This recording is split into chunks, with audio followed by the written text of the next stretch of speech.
welcome to this new edition of the Foojay Podcast. Switzerland is our next stop on the virtual Java user group world tour. Welcome to the Foojay Podcast, all your news about OpenJDK. Once a month in this podcast, we talk about the history of a Java user group and the people behind it.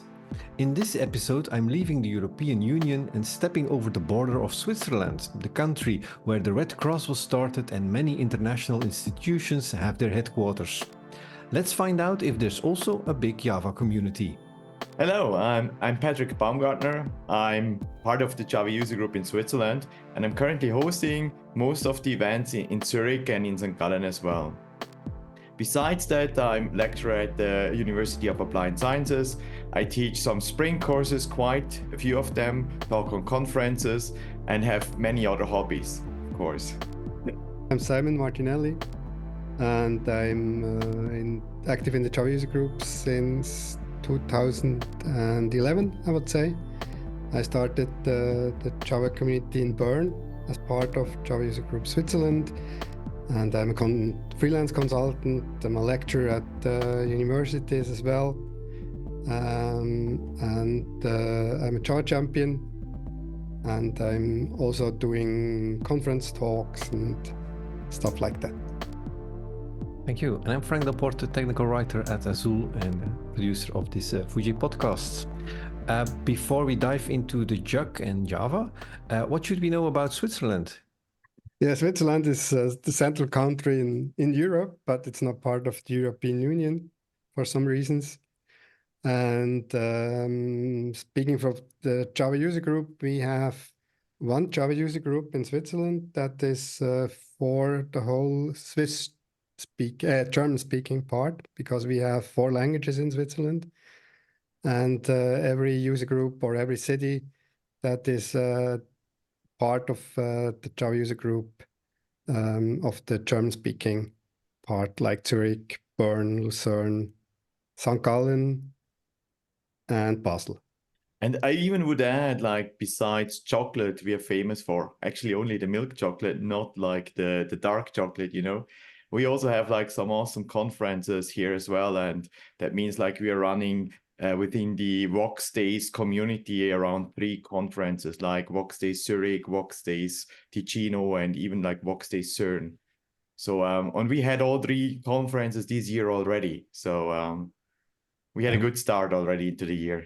And we just started with 3 months in the new year, so indeed a busy. So that answers the question: is there a Java community in Switzerland? Yes, a big one.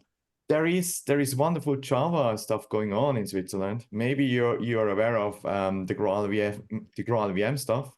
So basically, like Oracle Labs has one of the biggest research centers from Oracle, like in Europe, is in Switzerland. So the GraalVM team is actually like in Zurich. So that means also like we have some more access to those people. And we recently just, I think it was in November, a talk from Thomas Würtinger where he explained like how the JIT works in the GraalVM, which was an incredible talk. I loved that a lot. And also on the other side, and that's like towards more your direction, Simon, and also the Quarkus team has quite a lot of people in Neuchâtel, so in Switzerland. You can actually say even like basic infrastructure in the Java ecosystem with frameworks and technology and so on, is done in Switzerland. And even like if you think of the Spring framework as well, like the test context framework and the JUnit 5, there are people in Switzerland actually working on those things. So it's not just like that we are users and community. Here is really like basic infrastructure done for what we are using every day at work. So speakers looking for a good location where they can interact with a lot of people, of indeed users and developers, and the people building all these things, they can really find them in Switzerland. Yeah, and what I found interesting, and I mean, from a Java user perspective, I heard like last year at JavaLand that like the JUnit team is coming to Switzerland, just having a workshop on their own, right? And I said, I want to do an event with you. It would be great to have a talk and a panel, right?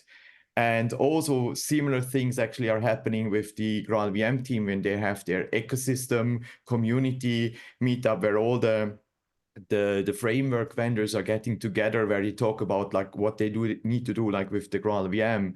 And I'm also in touch with them because they do that yearly. And I also want to hold with them an event. If you think of like, you have Helidon, you have like Micronaut, you have Spring Boot, you have Quarkus, you have the Graal VM team. I mean, they're meeting here like once a year. And if I just get in touch with them or if I hear something, I always want to try to do an event because I mean, that makes it even also interesting for our community because it's a possibility to meet those people and you can meet them. They're just like regular human beings like you and me. And you can talk about all these things and they can even like tell you some very interesting stories, what's happening behind the scenes. What is your background in Java? You both mentioned you're even a teacher. So I think you're pretty experienced with Java, right?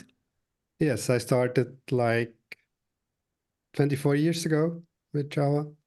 Before I was doing COBOL on IBM mainframe computers, and then I was lucky that I could move to the Java space. And I think I'm teaching since 2007. And mainly architecture, Java with Spring Boot, and also persistence with JPA Hibernate. And for me, it's actually like I do Java already for also 20 years. And I had the luck actually in 2011 to become one of the official Spring trainers. So that's where I'm running around with Spring trainings on obviously Spring Framework, Spring Boot, Spring Security and stuff like that. And then also like at the university, I do some software engineering courses where I also teach like architecture, where we work on projects with the students, with the same technologies, but also like with front-end stuff as well. And obviously also for my clients, I basically do that as well, doing some consulting on the topics. But it's even more than just Java in the end, right? Java is just a tool. It's a tool, but I see there's a big difference between countries about what languages are used in universities. So apparently there's a big focus on Java in Switzerland in universities, or is it a mix between C#, Java, C languages? I can only speak for my universities. So I'm in Bern and in Olten, so that's the northwestern part of Switzerland. And there, Java is the main language when it comes to regular software development. So, but there are also Python for machine learning, for example. But I don't see a lot of .NET or C# development at universities, at least at the universities I know. So. And I can actually like second that. So for us, it's exactly the same. And also we have some JavaScript courses too, but basically Java is like the first language they learn. Yeah. What we as Java lovers, of course, find a very good idea. Now about the jugs, you mentioned there's a Swiss jug for the German speaking part.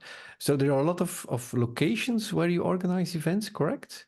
It's basically like Bern, Zurich, Lucerne, Basel, and St. Gallen as well. So that means like 5 locations. We run also events online. We have a very nice YouTube channel where we have at the moment about 63 videos. We have started with that actually during Corona. And besides that, we have also a Java user group in Lausanne and Geneva and in Ticino as well. But they are at the moment not so that active.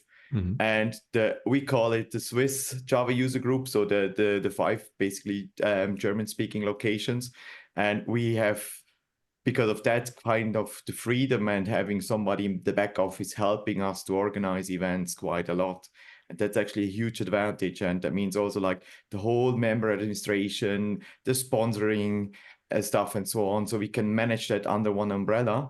And the other thing is actually what is also really nice about that is if some speakers come to Switzerland and they want to do like more than one JUG, we can almost organize a Swiss tour. And we have then done that in the past already, that people really like visited 5 locations within a week. I'm not saying that that happens like all the time, and it depends on the people coming to us, but also like on the people hosting, because like every place is individually organized. So it's not like you're not forced to do it. If you don't find anyone to host an event for a speaker, then it won't happen, you know? So it's more like if everything matches, that would be like the optimal thing, and then some things like this can work out. Mhm. You mentioned someone in the back office. So is there a budget? Is someone hired, or is this Yes. someone working for a company? No, we have someone as Swiss Java user group. We have somebody hired, or someone hired. Ursula, she's actually with us already for 20 years, and she works for us and helps us to like organize the locations and the catering, and sends out all the emails to the participants and members. Yeah, I think this is the first JUG I talked to which has someone hired, which is actually organized a bit as a company. Then I guess. I wouldn't say so. I mean, she's the only person paid, right? And that's absolutely okay. And that's actually also great. Mm-hmm. And with the amount of events we do, I think we had last year 55 events in our 5 locations. That's quite a bit. And that means also there's quite a lot of effort behind that. And yeah, so Mm-hmm. actually, like, that's awesome. And we are probably like also like one of the longest running Java user group in the world. Yeah. And how is she paid? Is that thanks to sponsors? Yes. Yes. We have many sponsors in Switzerland. And I would say we had sponsors already from the beginning. I don't know exactly when sponsoring started. So the Java User Group started in 1996 already. So 1 year after Java came out, finally. And I would say we had sponsors more or less always. First, the Java User Group, by the way, was only in Zurich. So I think the second location was Bern in 2011, and then the other locations also came. And we never had issues to pay for the events because we are hosting events on different locations, like at the university, for example, or also in a restaurant or an event location where we have to pay rent for the event location. Mm-hmm. So, and thanks to our sponsors, we can do that. Yeah, and also that allows us to be independent. You know, if you host an event at a company, maybe there will be people running around trying to hire the participants. And because of that, we are like in a neutral space, and Mm-hmm. that allows us actually also like to get together, seeing the talk, and then also have proper networking afterwards. So we are really privileged that we have that many members, that we have 5 locations, and also a lot of sponsors helping us. And a lot of events. We are recording this session on the 22nd of March. I just checked your Mastodon account. You had 3 events this week alone. Simon, you Yes. were speaker at one of them. Yes, exactly. Simon, as one of the organizers and one of the speakers, is that an advantage that you get the opportunity to speak a lot? It was a bit strange. The point is, I did this like it was a brand new talk that I had for the first time, and it was different because I knew a lot of people in the audience. Usually, if I speak at the conference, I don't know a lot of people sitting in the audience, and this makes me a bit extra nervous for the talk. But it was great, and I like to talk at Java user groups because after the talk you have a lot of time to talk with the audience to share some thoughts about the talk, for example, or about the topic. And that's something that doesn't happen at conferences usually. So that's very nice to speak there. Yeah. But I don't speak very often at Java User Group. Maybe, I don't know, in the past, maybe 3 or 4 times. Are these big events? How many people attend a JUG in average? It depends on the location. So currently, like on Tuesday, it was in Bern, and we had 50 people. So that was quite a good number because after Corona, we didn't have a lot of people anymore. Probably because most of the people didn't go even to the office. So this changed a bit because people need or must go to the office again. So it's better for us, by the way, for the conferences, for the talks. We have smaller locations like Basel, St. Gallen, or Lucerne. And in Zurich, how many are you currently? Well, we had before Corona, we had often events like with 100 and 120 participants. That was very common. And now actually like when it's a typical number would be like 50 to 70, somewhere in between. We recently also had like one where we had not enough space in the room because we had like seats for 80 people, I think, and people had to sit like on the side, which is actually like awesome, you know. And yeah, I mean, things after Corona has changed. We are getting back, actually, I think. I hope it will take some time. Yeah. But yeah, we also try then to run also like on other days, you know. I mean, what it's more like now Tuesdays and Thursdays where people are in the office. Wednesdays, Fridays, Mondays are usually really bad. These are the typical home office days in companies in Switzerland. So we try to do the events there. So when people are anyway in the city, it's easier actually to join for them. So also on your side, you've seen a big impact on the corona, on how you organize events and the number of visitors. Yeah, and it even gets like more unpredictable because of that. Also because of the no-shows. And I mean, we tried during the Corona times, we tried to be there for our members. So that's like why we started our YouTube channel and started to host also quite a lot of events. And you can imagine how it is. Like you don't do networking after that if you even run it live. You're sitting like already 8 hours in your chair at home, and then actually you spend there another hour or even more. So even like the interaction with the online events we had, it's not that super great. I mean, it's better than nothing. And what we found out was actually like people watched the talks afterwards on Sunday on YouTube because we were pushing the recorded talks out on Sunday. And then at 10 o'clock, actually, when you were subscribed, you got the notification. And I think we have currently like 1,600 subscribers on our YouTube channel. And even without saying, please push on the thumbs up and press the subscription thing, people still subscribe. And that's actually also awesome. I will add the link to the YouTube channel and also to your website and all the other accounts to the show notes of this podcast, of course. So you mentioned also Voxxed already in the beginning. So it's not only JUGs, you also do conferences and other events? Well, actually, that's part of my hobby, I would say. So I'm involved in the Voxxed Zurich organization committee, and I'm the co-organizer of that event. And like my friends in Ticino, in CERN, they are also doing something there. So we have like one Voxxed family in Switzerland, which belongs then to the bigger DevOps and Voxxed Days community as well. And we are lucky actually also with the Java user group, they're supporting us also quite a bit. So that means actually like we had 3 weeks back, we had our event. And the awesome thing is actually the Java user group has usually a booth there to get in touch with the members. So that means like Ursula is there and we have ice cream for the participants. So we have like a stand with ice cream, proper ice cream. And then actually like, yeah, I mean, it's a unique thing. Where do you get ice cream at the conference in a cinema, right? So people just love it. And we have done that, or the Java user group has done that already for 3 years. And we don't want to miss that again, you know. Yeah, it's a very good way to get people together. Eh? Obviously, we want to get in touch with the members there, with the booth from the Java user group. And it's not 100% just like that we go there for new members, but it's also to stay in touch with the old ones, you know. And like also explain to others like what we do as a Verein. Yeah.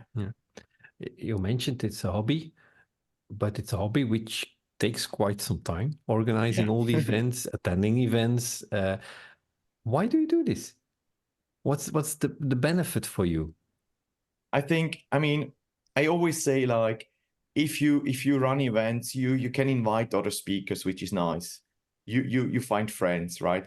And if you're a speaker yourself as well, and that's what I do too, you just can go to other events and meet those people again. So it's a wonderful opportunity to provide your friends the space to join, and then you go to their events, and also you have the time to meet with them and discuss on the topics and things like that. So in the end, it's just like, I would say, a nice way of interaction with people where you won't meet otherwise. And having conferences would allow to actually meet, and even sometimes in working time, you know, you travel there, you meet them during the week. Mhm. And it's not like that you would have to meet your friends then on weekends where it gets complicated with families and things like that. So you really can like leverage your network.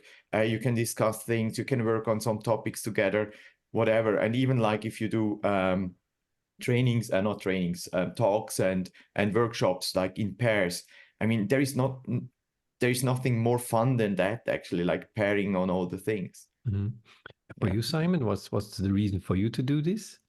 Yeah, I was asking the people in Zurich back in the days where we only had Zurich as a location, why they don't organize events in Bern, for example. And they said, oh, no problem, we can do that if you will host them. Mhm. And so I started hosting events in Bern, first alone. Now, in the meanwhile, I have Thomas who is helping me, or Thomas is in charge now. I'm just Mhm. helping. So we changed Exchange seats. roles. Yeah. And for me, it was like, first of all, about the networking, not only with the speakers, but also with the people that are coming, because we have quite um, a community in Bern that regularly comes to the talks. So most often, I would say half of the people are always the same. So we meet with friends, let's say. And on the other hand, it was great to meet great speakers from all around the world. And as Patrick said, so in the meanwhile, I'm also a speaker myself. So it's a great opportunity also to go to other locations Mhm. for that. Yeah. Simon, we met already a few times at Voxxed in Antwerp. I think also in the Netherlands for JFall, the J Spring. You do quite a lot of conferences. You're a consultant. Is this out of personal interest? Because yeah, you take the time to travel, the cost of the travel also. Why do you go to conferences all over the world and talk about all the topics that interest you? I started to do that because I wanted to show my ideas or my view of about certain things that I think are not as they should be. For Mhm. example, in projects, and I want to show better or alternative solutions, for example, for that. And I was very surprised a few years ago when I was accepted at the conference for the first time at an international that was Spring IO in Barcelona. And from that point, I submit my talks, and a lot of them get accepted. So last year was a very busy year. That's also why we met twice. And this year, I hope it will not be that busy because I have to work on a project. So we have deadlines, and we will go to production in June. So I'm quite busy at work. Mhm. I often try to take my wife with me so we can see the world or at least Europe. So we go also to Atlanta to um, the conference in April. And yeah, it's a great opportunity. And if you know the people at the conferences or the other speakers, it's also kind of a reunion at every conference where you can talk with them. And it's very, very interesting for me to share.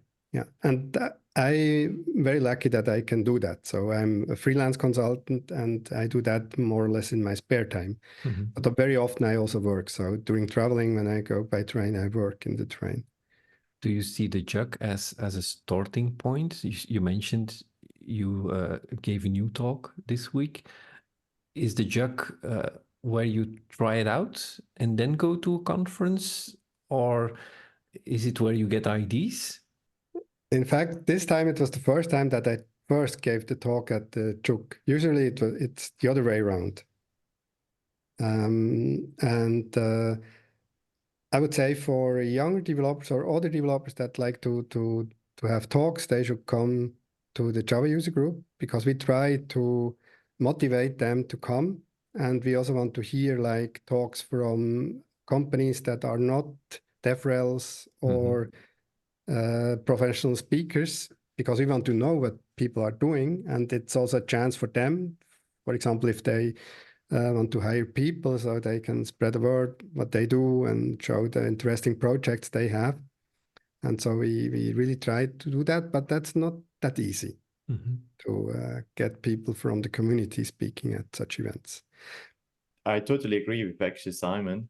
So I think for new joiners, the Java user group is a very nice place to experiment some things, getting familiar, being in a safe environment, because people are also willing to like see. I sometimes say the dev rails make the life harder for the new joiners because they set the level really high and everyone thinks I have to be the same.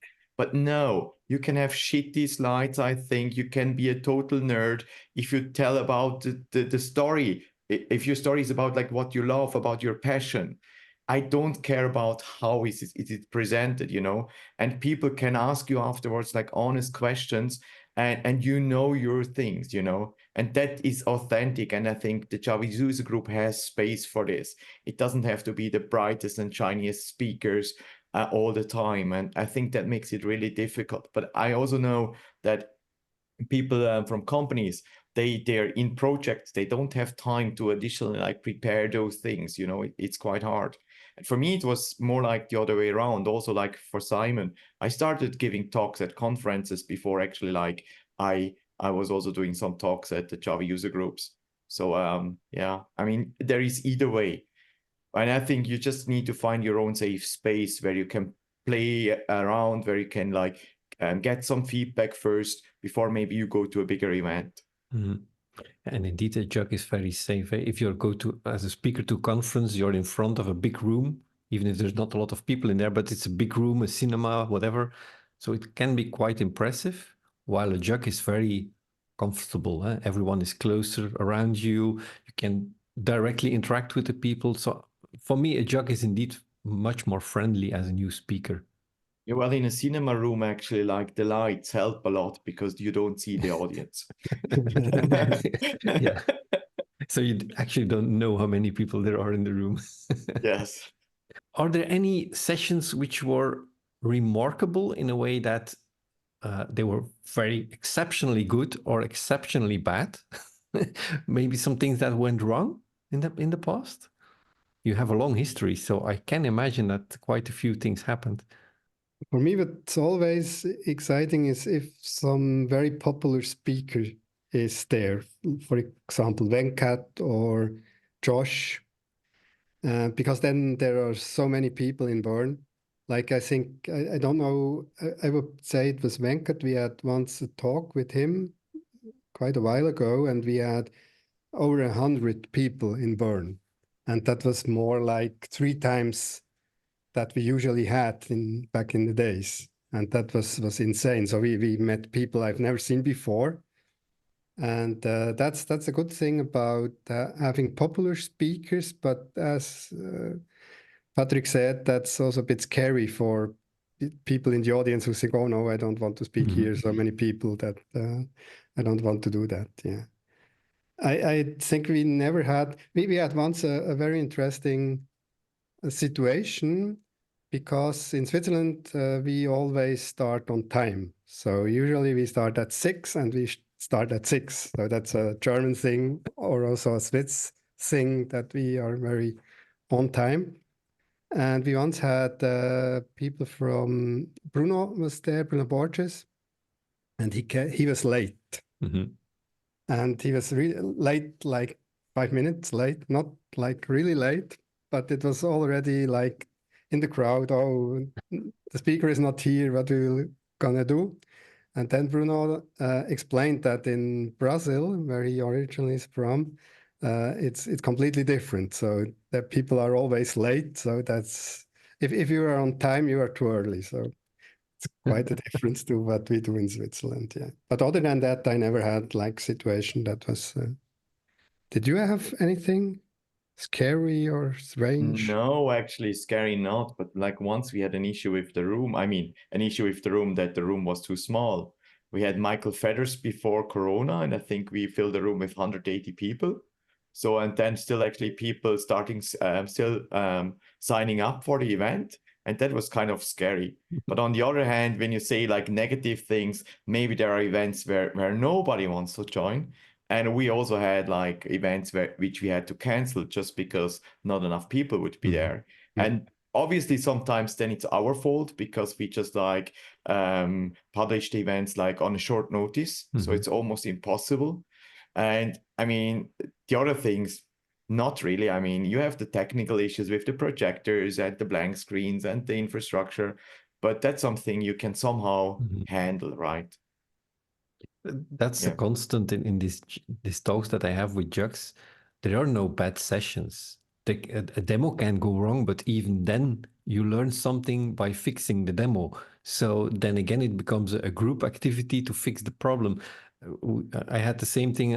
I was presenting in the jug in the Netherlands, and indeed, we had a problem with the screen. It decided to update. The screen decided to update during the post, so we had to wait for the screen until it was back. But yeah, that's practical stuff. That's not what makes a jug bad. So then you decide to work on it together, and that's again the strength of a community, I think. Yeah, and the other perspective you should actually also take is when I go there as a participant, the topic is just a teaser. And in the end, actually, like the networking, talking to each other is the thing, right? If you have afterwards great discussions, you meet somebody new, and you just like found out that other companies have similar problems like you and so on. That's actually like what is the best part of it. Mhm. And we as a Java user group, I mean, or even for me personally, we want to bring the people together. And the thing is like, you know that vendors have some blueprints in architecture, but you want to know what's going wrong with that, or like who has the same problem, who can you call afterwards, just like to find out what have they done to actually like solve those problems. Because, well, you cannot always trust the vendor, or maybe you don't want to always trust the vendor. You want to have like a third party view on something. And I think actually like that is the best part of a user group, where people get together, where they exchange, where they can discuss. And they're actually like, I usually say at the apero, the magic happens. Mhm. Do you have a structure to do that? So 1 hour for the talk and then a drink, or how do you do this? Yeah. So we only do like a 1 hour talk. And then afterwards there is apero time, yes. So apero is actually having drinks and food together. And we rarely do 2 talks in a row, because that would be already too late. So that means Mhm. like if you start at 6, you would finish by 8 and people would already go home, right? So we need the space actually for the networking part. Do you have future plans? You already have a very tight schedule with a lot of events. Do you plan to add more locations or other types of events? We also do workshops sometimes, not very often, but we do. I had one with Patrick. Patrick was Mhm. my host. Like I was doing a Vadin workshop. No surprise, I would say. And there we had the networking in between. So we did a break or 2 breaks, and then people can network during the workshop. So they will go home after the workshop directly. More, Mhm. I would say. Other than that, we have a summer party. So without talks, just food and drinks. So to get Only people the together. networking. We are doing that like second time or the third time this year. Third time, I think. Actually, we started after the 25th anniversary party. We said we are going to continuously doing Mhm. that because that party was so awesome. And just because like friends and family, even like people I haven't seen for 10 years or more, they just came as well because we celebrated that birthday. And then we said, we are going to do that every summer from now Mhm. on. Yeah. And is that also sponsored, or do the people have to pay to join? We just use the money from the sponsors and from the membership fees for that. Sure. Yeah. In the end, it's not about the money. If you would know like who would show up, even with a small fee, people will still join, I would Mhm. believe. Do you have any questions to the listeners of that podcast, or you want to invite them as a speaker or as a guest at your events? Definitely. I mean, if somebody is interested to join the Swiss Java user group and do a talk, there is a very easy way to actually get in touch with us. We have on the website a speaker section where you can fill out the form, and then actually the back office gets the message and will actually share it with the organizers from all the locations in our Slack channel. And then we are going to discuss like who gets in touch with you, try to find out what are the possibilities, what we can do, and so on. So everyone is invited basically to submit their interesting topics, and then we find out together like what we do. And we often have these actually happening, so it's not always us approaching others. So yeah, that's actually really another nice way.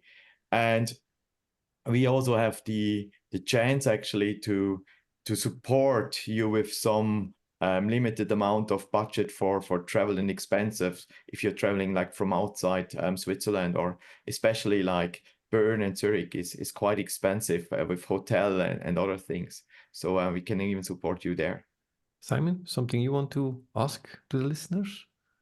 No, absolutely. So come to Java User Group, even if you're in vacation, for example, in Switzerland, check out our website, and maybe there is a talk during your stay. Maybe your family will not be happy if you go to a Java User Group talk, but yeah, it's always interesting. And most of our talks are in English. So it depends a bit on the location. Zurich is more or less always in English, I would say. Yesterday we had German talks. Yeah, but Okay. usually you see it very easily on the entries of the events on the website. So we have basically the rule: if it's announced in English, then actually the talk will be held in English. And if it's in German, it's clear it will be German. So we try to like signal in which language they will be held, right? But I mean, English is not a problem in Switzerland, and in Zurich it's most often in English. Yes. Yeah, but because Zurich has the more international developers, so Bern is more like the capital of Switzerland, so you have to speak German as a developer, usually because you want to talk to the business people. And that's also why we have a lot of German-speaking talks maybe, and more English-speaking in Zurich. Where can the people find you if they want to follow you? So I found the Mastodon link. I will share that in the show notes. We already mentioned the YouTube channel. There's the website, JUG.ch, correct? Yes. Are there any more links we should share? We have Twitter as well. And we also have a community Slack channel. Yeah. But that's also mentioned on the website. Okay, thanks a lot for your time. Thank you for joining this recording, and thank you also to the listeners of this episode. Keep an eye on Foojay for future articles about development and everything related to the Java world. Thanks a lot. Give me a Foo, give me a J, give me the friends of OpenJDK.